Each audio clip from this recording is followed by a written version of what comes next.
सभी विद्यार्थियों का इस YouTube चैनल भोज एकेडमी में स्वागत है। आज के वीडियो में हम लेकर के आए हैं माध्यमिक शिक्षा मंडल के द्वारा जारी अभ्यास प्रश्न पत्र। तो यह सामाजिक विज्ञान विषय का अभ्यास प्रश्न पत्र है। तो प्रश्न पत्र और मॉडल आंसर दोनों हैं। तो देखिए कि इसमें हमें ही देश की कुर्बानी के लिए क्यों चुना गया है, यह कथन किससे संबंधित है। तो यह कथन बांध विस्थापितों से संबंधित है। निम्नलिखित में से कौन सा देश वियना की कांग्रेस में शामिल नहीं हुआ था। स्विट्जरलैंड वियना की कांग्रेस में शामिल नहीं हुआ था। गिरमिटिया से तात्पर्य, तो गिरमिटिया से क्या तात्पर्य है, एग्रीमेंट से है। श्रीलंका की राजधानी कोलंबो है। फिर देखते हैं लोकतंत्र के मूल्यांकन के लिहाज से इनमें से कौन सा एक चीज लोकतांत्रिक व्यवस्थाओं के अनुरूप नहीं है। तो बहुसंख्यकों का शासन। उसके बाद देखते भारत के इनमें से किस राज्य में 90% ग्रामीण लोग राशन की दुकान का प्रयोग करते हैं। तो तमिलनाडु राज्य में 90% ग्रामीण लोग राशन की दुकान का प्रयोग करते हैं। इसके बाद में हम देखते हैं रिक्त स्थान।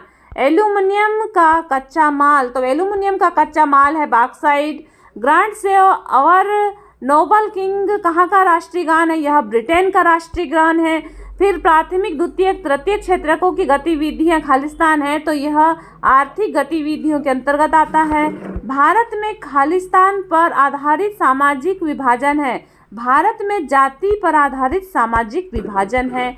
भौगोलिक रूप से बेल्जियम की तुलना खालिस्तान भारतीय राज्य से की गई है, तो बेल्जियम की तुलना हरियाणा से की गई है। लोकतंत्र का मतलब है खालिस्तान का शासन, लोकतंत्र का मतलब है बहुतों का शासन। इसके बाद में हम देखते हैं सही जोड़ी। तो सही जोड़ी में देखिए विश्व का सबसे बड़ा उद्योग, तो विश्व का जो सबसे बड़ा उद्योग है यह कपड़ा उद्योग है। फिर बेंगलुरु सॉफ्टवेयर पार्क। गोलमेज सम्मेलन लंदन में हुआ था। मानव विकास रिपोर्ट UNDP। वाणिज्य राज्य सूची और प्राकृतिक पतन में आएगा मुंबई। इसके बाद देखिए प्रश्न क्रमांक 4, एक शब्द में उत्तर दीजिए और 1 अंक वाले आपके 6 प्रश्न हैं। भारत की पहली रेलगाड़ी मुंबई से ठाणे के बीच कितने किलोमीटर चली थी। तो यह 34 किलोमीटर चली थी। महात्मा गांधी ने अपना आध्यात्मिक उत्तराधिकारी किसे घोषित किया। तो आचार्य विनोबा भावे को घोषित किया था। एक लैगून के मुहाने पर स्थित प्राकृतिक पोताश्रय का नाम क्या है, कोच्चि है। धर्म और राजनीति को अलग नहीं किया जा सकता, यह कथन किसका है, महात्मा गांधी का है। इसके बाद में विमुद्रीकरण किसे कहते हैं। विमुद्रीकरण प्रचलित मुद्रा को चलन से बाहर करना या नोटबंदी करना विमुद्रीकरण कहलाता है। न्यूकैल्स ने ट्रांसवाल की ओर बढ़ रहे जुलूस का नेतृत्व किसने किया। तो न्यूकैल्स से ट्रांसवाल की ओर बढ़ रहे जुलूस का नेतृत्व महात्मा गांधी ने किया। इसके बाद प्रश्न क्रमांक 5 है सत्य असत्य लिखिए। तो वन संरक्षण एवं प्रबंधन की दृष्टि से वनों को 3 भागों में वर्गीकृत किया गया है, यह सत्य है। वेतन की अपेक्षा जमीन पालतू पशुओं पर निर्भरता वाला महाद्वीप अमेरिका है, असत्य। फिर स्पिनिंग जेनी मशीन को इंग्लैंड की महिलाएं बहुत ज़्यादा पसंद करती थी, असत्य। लोकतांत्रिक शासन व्यवस्था वाले देशों की विकास दर सबसे अधिक है, असत्य। काम का अधिकार और मनरेगा अलग अलग है, असत्य। आयात पर कर व्यापार अवरोधक का एक उदाहरण है, सत्य। इसके बाद हम प्रश्न क्रमांक 6 देखते हैं। यहाँ से आपके 2 अंक वाले प्रश्न हैं। तो संसाधन किसे कहते हैं और मानव निर्मित संसाधनों के 4 उदाहरण दें। संसाधन किसे कहते हैं, जो कि मानव की आवश्यकता को पूरा करने वाला साधन संसाधन कहलाता है, या प्रौद्योगिकी उपलब्ध हो और आर्थिक रूप से संभाव्य हो। अब मानव निर्मित संसाधनों के उदाहरण है बांध है, सौर संयंत्र है और पवन ऊर्जा संयंत्र है। प्रश्न है 7, औपनिवेशिक काल में साम्राज्यवादी शासन अपने उपनिवेशों के संसाधन का शोषण करने में सफल क्यों रहे। क्योंकि यह औपनिवेशिक देश बेहतर प्रौद्योगिकी के सहारे संसाधनों का शोषण करने में सफल रहे। इसके बाद अगला प्रश्न है नवीकरण और अनवीकरण संसाधन किसे कहते हैं। तो देखिए नवीकरण संसाधन वे संसाधन जिन्हें पुनः उत्पन्न किया जा सकता है और ये कभी खत्म नहीं होते। ये संसाधन प्राकृतिक रूप से प्राप्त होते हैं, जैसे सौर ऊर्जा, पवन ऊर्जा, जल, वन और वन्यजीव। अनवीकरण संसाधन वे संसाधन जिन्हें बनने में लाखों करोड़ों वर्ष लगते हैं, ये दोबारा उत्पन्न नहीं किए जा सकते, कभी भी खत्म हो सकते हैं। धातु तथा जीवाश्म ईंधन। इसके बाद प्रश्न क्रमांक 8 है, भूमंडलीकरण या वैश्वीकरण से क्या आशय है? तो भूमंडलीकरण का अर्थ समूचे विश्व में सामाजिक एवं आर्थिक संबंधों के विस्तार के कारण विश्व में विभिन्न लोगों, क्षेत्रों और देशों के मध्य अंतः निर्भरता की वृद्धि से है। और इसके बाद में हम देखते हैं रेशम मार्ग से क्यों महत्वपूर्ण है। रेशम मार्ग प्राचीन समय में बहुत महत्वपूर्ण मार्ग था, क्योंकि विश्व का ज़्यादातर व्यापार इसी मार्ग के जरिए होता था। इस मार्ग द्वारा व्यापार के सिवाय किसी एक प्रदेश के ज्ञान, धर्म, संस्कृति, दौलत के बारे में दूसरे देशों को पता चला तथा उसका आदान प्रदान हुआ, यह रेशम मार्ग हुआ। इसके बाद में प्रश्न क्रमांक 9 है, औद्योगिकरण के शुरुआती दौर में व्यापारी मशीनीकरण से दूर रहना पसंद क्यों करते थे?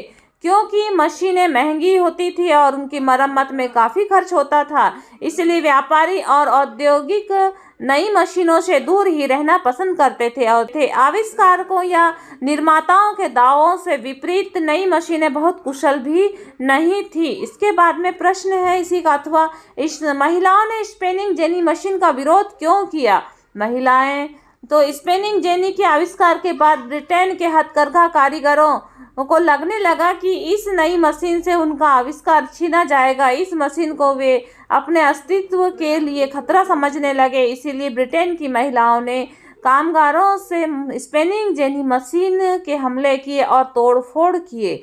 इसके बाद प्रश्न क्रमांक 10 है, एक कृषि आधारित उद्योग और एक खनिज आधारित उद्योग का नाम बताइए। तो कृषि आधारित उद्योग है कपड़ा उद्योग और पटसन उद्योग और चीनी उद्योग भी हो सकता है, और खनिज आधारित उद्योग लोहा इस्पात उद्योग और एल्यूमिनियम उद्योग।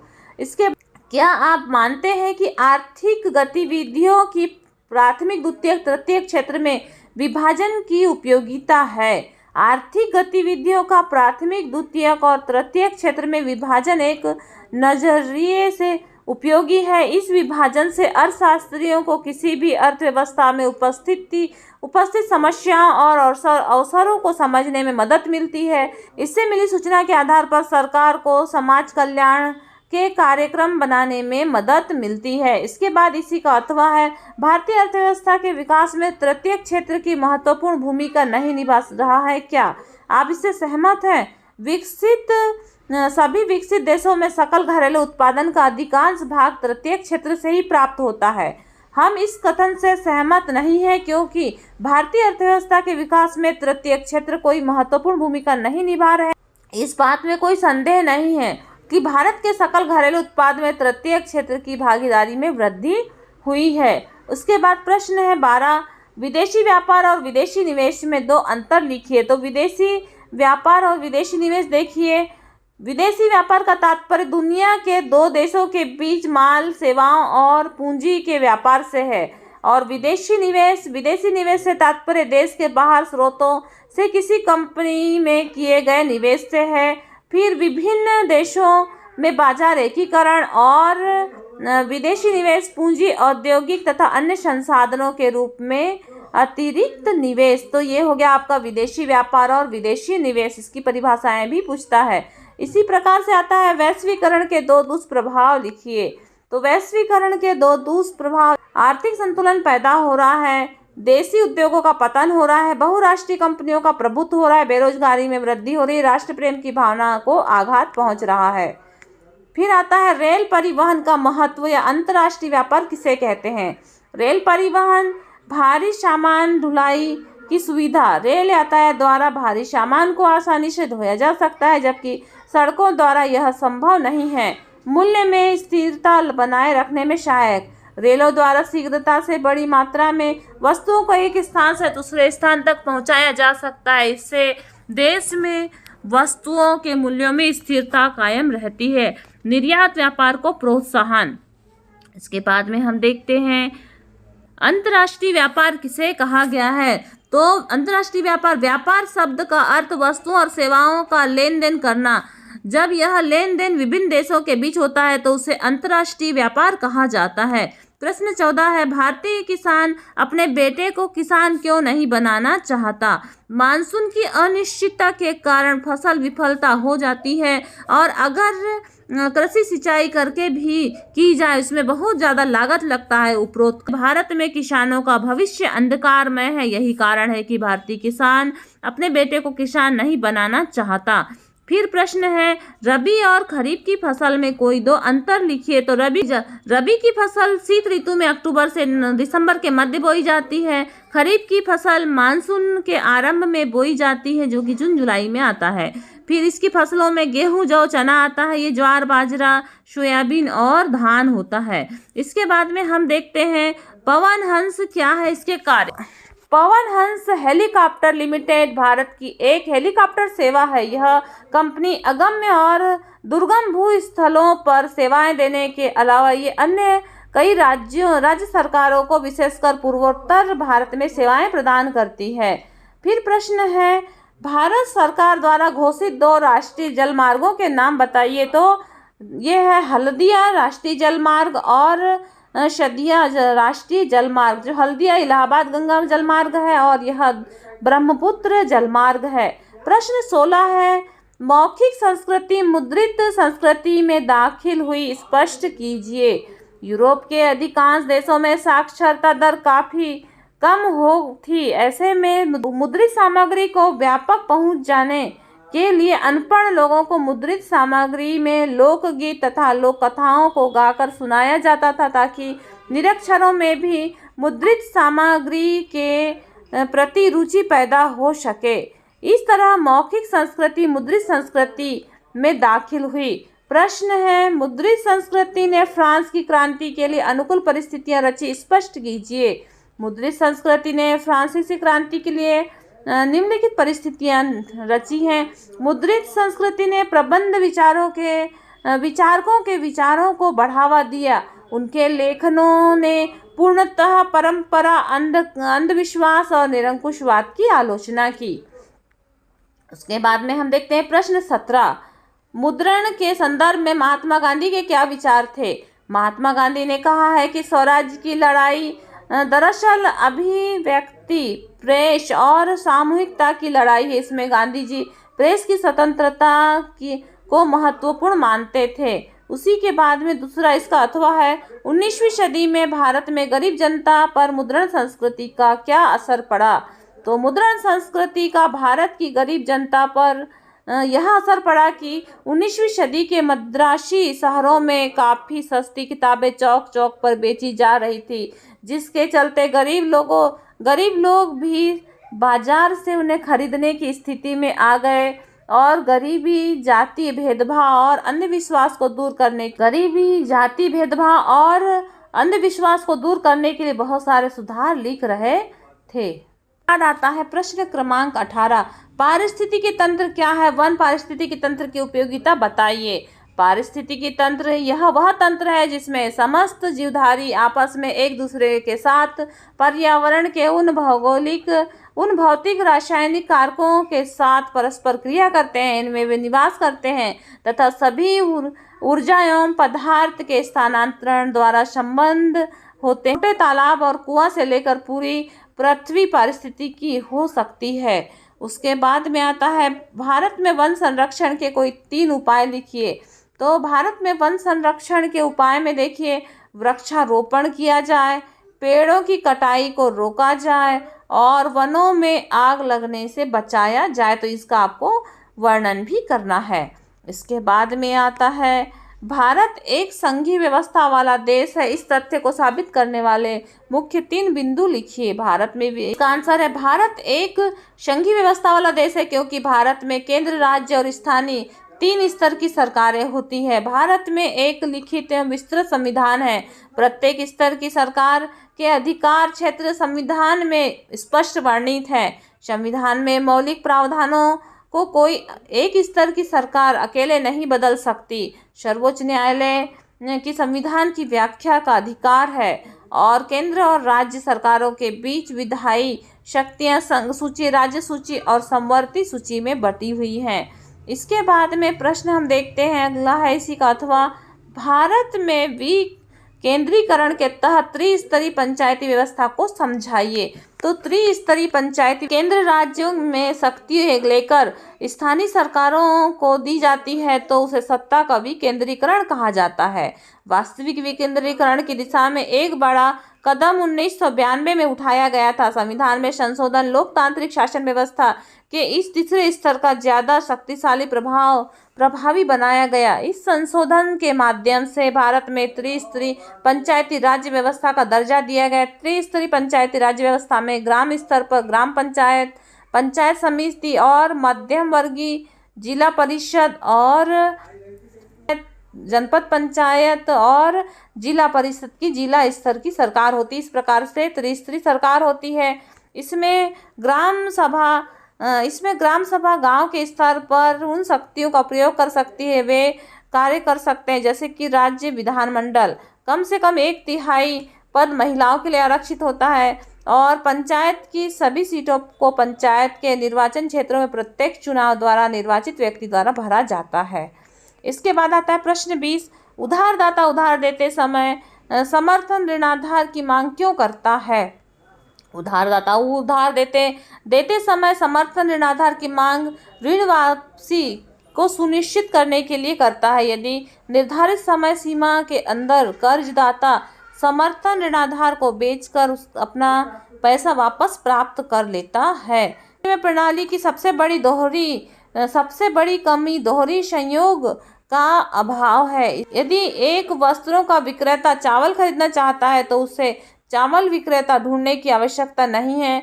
जो बदले में वस्त्र चाहता है वह वस्त्र बेचकर मुद्रा प्राप्त कर सकता है। तो यह इसलिए जो मुद्रा ने वस्तु विनिमय की प्रणाली को सरल कर दिया है। फिर आता है असहयोग आंदोलन में चोरी चोरा घटना का क्या महत्व है? तो असहयोग आंदोलन में चोरी चोरा घटना का महत्व। असहयोग आंदोलन महात्मा गांधी के नेतृत्व में 1920 में प्रारंभ हुआ था। यह असहयोग आंदोलन में भारतीय राष्ट्रीय कांग्रेस का भी तीव्र गति से विस्तार हो रहा है। आम जनता भी महात्मा गांधी के नेतृत्व में इस आंदोलन में सक्रिय भूमिका निभा रही थी। तभी फरवरी 1922 में लोक आंदोलनकारियों ने चोरी चोरा नामक स्थान पर एक थाने में घुस करके पुलिस कर्मियों के साथ दरोगा को जिंदा जला दिया। महात्मा गांधी ने असहयोग आंदोलन को स्थगित करने का निर्णय लिया क्योंकि गांधी जी नहीं चाहते थे कि अहिंसक आंदोलन हिंसक हो जाए। चोरी चोरा घटना के बाद गांधी जी ने अनुभव किया कि आंदोलन ने हिंसक रूप धारण कर लिया। इसके बाद अंग्रेज सरकार दमनात्मक कार्रवाई करना अपना सकती है तो उन्होंने असहयोग आंदोलन को स्थगित करने का निर्णय लिया और असहयोग आंदोलन को स्थगित करने पर से उनकी काफ़ी तीखी प्रतिक्रिया हुई और देश के अनेक नेताओं ने महात्मा गांधी की आलोचना की। तो इस प्रकार से असहयोग आंदोलन का चोरी चोरा घटना से महत्व। फिर आता है गरीब किसान सविनय अवज्ञा में क्यों शामिल हुए? कांग्रेस उनकी मांग को पूरा समर्थन क्यों नहीं दे पाई? तो देखिए, गरीब किसान सविनय अवज्ञा आंदोलन में शामिल हुए क्योंकि जमींदार राजस्व मांग को कम करने में रुचि नहीं रखते थे। कई लोगों के पास किराए की जमीन थी और मंडी और घटती नगद आय के कारण ये किराए का भुगतान नहीं कर सके। कांग्रेस गरीब किसानों को पूर्ण समर्थन नहीं दे सकी क्योंकि उन्हें लग रहा था कि अमीर किसान और जमींदार परेशान होंगे। कांग्रेस ज़्यादातर जगहों में नो रेट अभियान का समर्थन करने को तैयार नहीं थी, इसीलिए गरीब किसान और कांग्रेस के बीच संबंध अनिश्चित बने रहे। इसके बाद प्रश्न 22 है, लोकतंत्र में राजनीतिक दल की आवश्यकता क्यों है? दलों के बिना क्या स्थिति होगी, इसकी कल्पना करके ही हम उनकी ज़रूरत को समझ सकते हैं। अगर दल न होते तो सारे उम्मीदवार स्वतंत्र और निर्दलीय होंगे, तब इनमें से कोई भी बड़े नीतिगत बदलाव के बारे में लोगों से चुनाव वायदे करने की स्थिति में नहीं होगा। सरकार बन जाएगी पर उसकी उपयोगिता संदिग्ध होगी। निर्वाचित प्रतिनिधि सिर्फ अपने निर्वाचन क्षेत्रों में किए गए कामों के लिए जवाबदेह होगा, लेकिन देश कैसे चले इसके लिए उत्तरदायी नहीं होगा।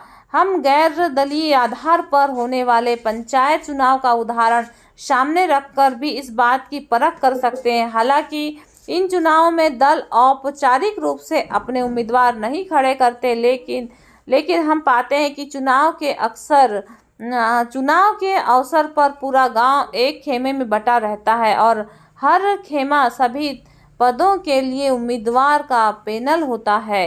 राजनीतिक दल भी ठीक यही काम करते हैं। यही कारण है कि हमें दुनिया के लगभग सभी देशों में राजनीतिक दल नजर आते हैं, चाहे वह देश बड़ा हो या छोटा, नया हो या पुराना, विकसित हो या अविकसित। राजनीतिक दलों का उदय प्रतिनिधित्व पर आधारित लोकतांत्रिक व्यवस्था के उभार के द्वारा जोड़ा गया है।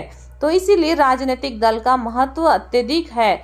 इसके बाद में अगला प्रश्न है, लोकतंत्र में राजनीतिक दलों की विभिन्न भूमिका की चर्चा करो। तो लोकतंत्र में राजनीतिक दल की क्या भूमिका रहती है? वह निम्न भूमिका रहती है।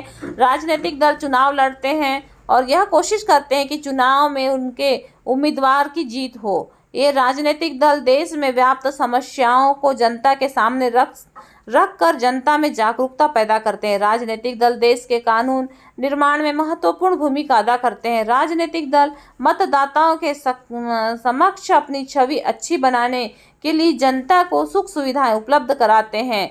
राजनीतिक दल चुनाव लड़कर सरकार गठित करते हैं। चुनाव में हारने वाले दल विपक्षी दल की भूमिका निभाते हैं और इस प्रकार से सरकार पर अंकुश लगाते हैं। तो इस प्रकार से राजनीतिक दल की भूमिका हुई। इसके बाद का मानचित्र है, ये आपके 4 अंक वाले मानचित्र को आप स्वयं तैयार कर लीजिए और यह आपका ए सेट हुआ। इसी प्रकार से बी, सी और डी सेट भी डाले जाएंगे और देखने में आ रहा है कि इन सेटों से भी आपको परीक्षा के लिए बहुत ही महत्वपूर्ण जानकारियाँ प्राप्त हो रही है।